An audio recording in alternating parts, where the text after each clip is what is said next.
Mga bro, panibagong milestone na naman para sa Philippine Navy. Isang napakalakas at makabagong barko ang parating, ang future BRP Miguel Malvar FFG-06, ang pinakaunang corvette ng kanyang klase at ang magiging pinaka-capable na barko sa ating fleet.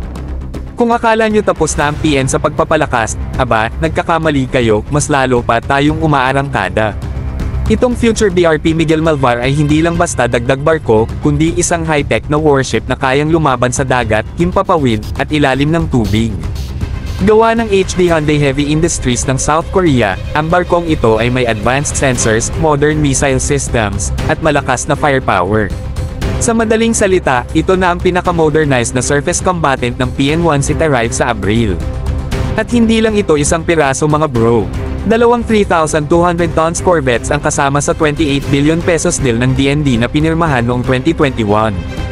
Ibig sabihin, hindi lang natin pinapalakas ang ating fleet, kundi sinisigurado rin natin na may kakayahan tayong protektahan ang ating teritoryo laban sa air, surface, at submarine threats. Ito na ang bagong mukha ng Philippine Navy, mas moderno, mas handa, at mas nakakatakot para sa kalaban.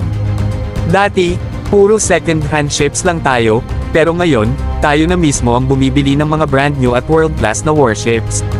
Kasama ito sa mas malaking plano ng ating gobyerno na gawing mas credible ang ating naval defense. Ito ang tipo ng balita na hindi lang basta pinapalampas, kundi ipinagmamalaki.